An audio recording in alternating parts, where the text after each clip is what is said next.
Welcome to Woodshop. Today is the second in my series of beginner wood turning project. This is another kit from our friends over at Penn State Industries. This is a little telescoping magnet. I don't know about you, but when I'm working on a project, I am frequently dropping washers and screws and nails on the floor. And this is terrific for someone like me. It's a very easy project. Anybody can do it. And I'm going to show you how to make it. And it only takes a few minutes to do this. You really got to check out the Penn State catalog because they have a wide variety of projects suitable for beginners, intermediate, and expert turners. So thanks for tuning in. So first thing I like to do is make sure I have both the kit and the bushings that match, especially if I've got multiple kits going. And typically I cut the tops off of the little bags they come in. Of course, you want to check, make sure the entire kit is there.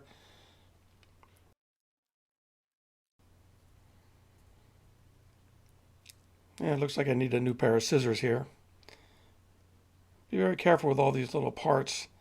Next thing I want to do is I'm cutting up a blank. I really like using this Spectre plywood. Spectre wood. This is a solid birch with the colors already built in.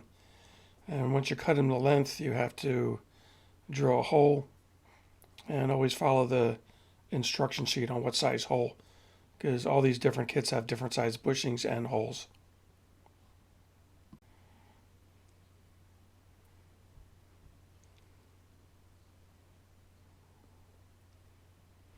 Once it's glued in, you have to trim the barrel, and I'm doing that with a little barrel trimming kit. These vices are very handy to have. You don't have to have one of these vices. You can do it with a hand screw clamp, but these vices are very good to have if you're going to be making a lot of kits. I didn't show it, but I did glue the brass piece in with 5-minute epoxy. And I like letting the epoxy dry overnight. I don't like using CA glue because I find it kind of brittle. So once I have the two pieces in, I'm putting it on this tray, and I find this tray works really good. You got all these little parts rolling around, and I find it much easier to have this tray. It helps contain all the parts. Otherwise, you have to have a magnetic pickup tool like the one I'm building when you drop it on the floor. So these things are adjustable, the mandrel here, depending on what size kit that you're using. And you tighten that up.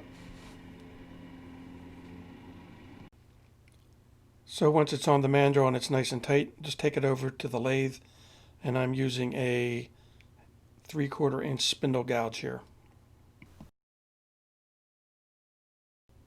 So this turning only really took about 4 minutes. And what I usually do is I get it real close to the mandrels, and especially on this plywood, which can be a little bit tricky and chippy, I'll get down to the bushings with sandpaper. So I started this with 120, took it up to 240, and then 600. And in between each grit, I stop the lathe and sand with the grain. From there, I'm using my standby finish that I love, is this triple E polish and Mylan's friction polish, which is also available at Penn State Industries. This produces a very fast and durable finish. I love this, especially on this plywood. It just really makes it pop. So of course, there's all types of finishes that can be used. You could use CA glue, or a polyurethane, a varnish, a shellac, all different types of things. But this just makes it really simple. So you just put a couple coats of each on and then buff it off. There's some of the Mylan's friction polish. And again, the combination of these two products along with the Spectre wood just really makes the colors in the wood just pop out at you. I just love this. I've made numerous projects with this type of wood.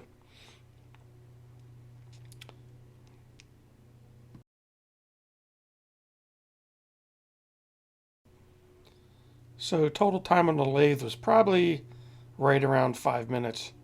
Here I'm knocking it out with my knockout bar. And here's what it looks like. So in relatively short time, you can have these two barrels done and finished. From there, take it over to the table saw again. Again, using my tray, got all my parts laid out. Checking the assembly sheet one more time, making sure that I'm putting all the pieces in the right spots.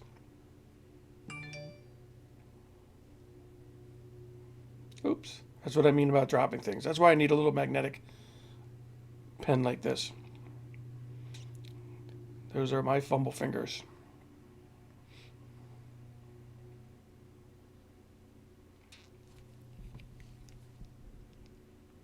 So assembly is relatively straightforward.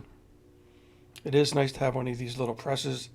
You don't have to have a press, but if you're going to make a lot of kits, this is very handy to have. I've seen guys press them together with quick clamps or even in a vise. This particular kit, the screw-on cap on the end there, actually screws into this telescoping rod.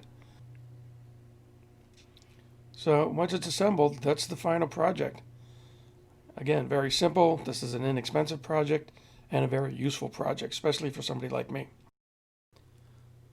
So as I just demonstrated, this is a very easy project suitable for any beginner.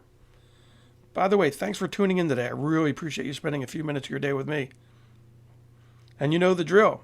Please like, comment, and subscribe to my channel. And check out some of my other videos. I've got a wide variety of videos, flat work, restoration videos, and turning videos. And remember, always wear your safety glasses. Woodworking can be tons of fun, but it can be dangerous if you're not careful. So until next time, I'll see you on another episode of Bob's Woodshop. Bye-bye.